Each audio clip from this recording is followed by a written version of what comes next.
Hi everyone, I'm Karen. Let me tell you the story of what happened with my ex-husband, James, and his ex-wife, Victoria. Buckle up, this one's a ride.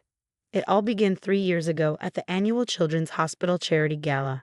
I was there representing my interior design firm, a business I poured a decade of hard work into building. While arranging the centerpieces, I bumped, quite literally, into James. He was tall, charming, and wearing a bow tie that was just slightly askew. "These tables look amazing," he said, adjusting his tie with a sheepish grin. "I'm on the hospital board, and I've never seen the gala look this elegant." We clicked instantly. James, a successful lawyer and divorcee, seemed genuinely captivated by my work. Our first date was the very next weekend, and before long, we were inseparable. "You're unlike anyone I've ever met," James would say, pulling me closer. "Victoria and I just grew apart, but with you, everything feels right." My sister, Sarah, wasn't so sure. "He talks about his ex a lot," she pointed out over coffee one day. "Are you sure he's moved on?" I brushed her off with a laugh. "You worry too much. They've been divorced for 2 years. It's ancient history." 18 months later, James proposed during a romantic weekend in the Hamptons. Everything about him seemed perfect, too perfect, in hindsight. We had a small, intimate wedding, though I couldn't ignore his brother Michael's odd behavior whenever Victoria's name came up at the reception. "It's just old family drama," James assured me. Michael and Victoria never got along. Life carried on. My best friend Amy threw us a housewarming party when we moved into our new home. While helping James unpack his office, she stumbled upon a box filled with old photos of him and Victoria. "Babe, why do you still have these?" I asked, feigning casualness. "Oh, I just haven't had time to sort through everything," he said, quickly shutting the box and stashing it away. 6 months into our marriage, I discovered I was pregnant. When I told James, he swept me off my feet, spinning me around in joy. But later that night, I overheard him on the phone. "No, I can't talk right now," he whispered in the backyard. "I'll call you back." When he came inside, I asked who he'd been talking to. "Just a client," he said, planting a kiss on my forehead. "You know how work gets." These small moments began to add up: the old photos, the hushed phone calls, the way he casually dropped Victoria's name in conversation. But I pushed my doubts aside. My life seemed picture perfect. A thriving career, a loving husband, and a baby on the way. Marriage is about trust. Amy reminded me during one of our brunches, but it's also about instincts. "Are you sure everything's okay?" I forced a smile, resting a hand on my growing belly. "Everything's perfect," I said, even as unease gnawed at me. If only I'd listened to my gut. As my pregnancy progressed, Victoria started showing up everywhere. At first, it was coincidental, chance encounters at local coffee shops or community events. But then she seemed to be at every social gathering, always through mutual friends I didn't even know we had. "Victoria is just amazing with event planning," our neighbor gushed one afternoon.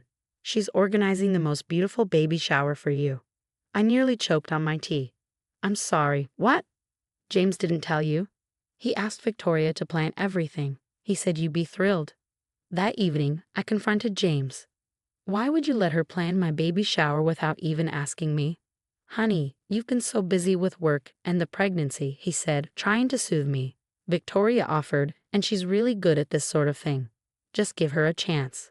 The baby shower was a disaster. Victoria had commandeered my mother's house, turning it into something that looked like a Pinterest board gone horribly wrong. She played hostess, recounting stories about James that always seemed to revolve around their time together. Remember when we planned our future children's names?"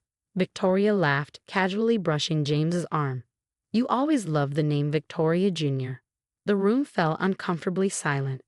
My sister, Sarah, shot them a sharp glance, her eyes narrowing as she took in their interactions. "James, could you help me in the kitchen?" Victoria called out every 15 minutes, as if it were her party. Each time they returned, they seemed more animated, whispering private jokes and exchanging meaningful glances. "Time for the thank you speech," Victoria announced near the end. "James insisted you'd want to properly thank everyone, especially your wonderful planner." James gently but firmly nudged me toward the center of the room. "Go on, honey. Tell everyone how grateful you are for Victoria's help." Humiliated, I stood in front of my family and friends, forcing a smile. "Thank you, Victoria, for everything. I managed," holding back tears.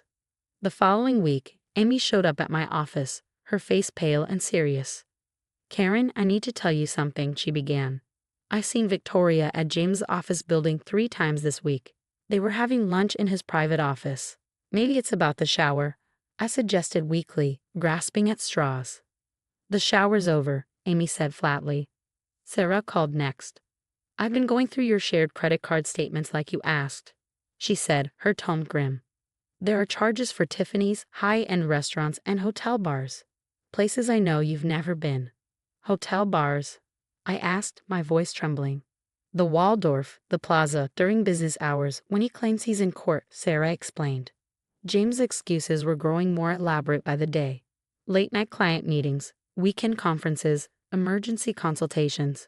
One Friday, he announced he needed to fly to Boston for a case. That same evening, my doctor's office called. "Mrs. Thompson, we need to reschedule your husband's genetic counseling appointment since he missed today's." "What appointment?" "The one scheduled for 2 p.m. today. We called his office, but they said he was out of town." Panic set in. I checked his location using our shared phone plan. He wasn't in Boston, he was at the Plaza.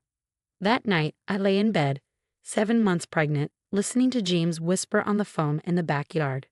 Through the crack in the window, I heard him say, "I miss you too. We'll figure something out. I promise." The life I thought was perfect was unraveling, thread by thread. Sarah and Amy came over while James was at another meeting. We spread documents across the dining room table, bank statements, phone records, anything we could find. "Look at these email login attempts on your shared iPad," Amy said, pointing to the screen. "They're to an account you don't know about." After some digging, we cracked into James' old email account. My hands shook as I scrolled through hundreds of messages between him and Victoria, dating back to the beginning of our relationship. "I miss holding you at night," read one from just last week. "Playing house with her is killing me," James had written. "Just a little longer, baby." "Once the baby comes, we'll figure out how to be together properly," Victoria had replied. My stomach lurched. Sarah gripped my hand. "There's more, isn't there?" Amy was already on the phone. "Michael, we need to talk. Now." James's brother arrived an hour later, looking nervous. I handed him a cup of coffee. "Tell me the truth, please." He cracked almost immediately. "They never separated, Karen. The divorce papers were drawn up but never filed. It was all staged. Victoria's business was failing, and they needed your money, your connections." "My what?" "Your client list, your reputation. James used your design firm's contacts to funnel money into Victoria's event planning business. They've been partners the whole time." "Partners in what way?" I whispered, my voice barely audible. "Both ways. Business and," he hesitated, "everything else. They thought having a baby would give them access to your family's trust fund." The room spun. The constant phone calls, the secret meetings, the joint business lunches. It all made sense now. Over the next week, we gathered everything: documents, emails, recorded conversations. I played the role of the oblivious wife, all while building my case. "How's Victoria's business doing?" I'd asked James casually over dinner. "Oh, she's been busy, but her company's taking off," he'd reply, unaware I had proof he was bankrolling it. I installed cameras in our home office and watched him on split screen, whispering sweet nothings to Victoria while lying to my face. "The baby's kicking," I said one evening, guiding his hand to my belly. He smiled briefly, then checked his phone. "Victoria says hi," he said absently, freezing as the words left his mouth. I smiled, hiding the storm brewing inside me. "That's nice, honey. Tell her thanks again for the shower." They thought they were clever. They had no idea what was coming next. But they didn't realize they'd handed me everything I needed to destroy them both. By my 8th month, the plan was ready. I had transferred my personal assets to secure accounts, meticulously documented every fraudulent transaction, and hired a ruthless lawyer who specialized in takedowns. The day I left James, I did it with surgical precision. "I'm going to Sarah's for the weekend to rest," I told him sweetly, packing a small bag.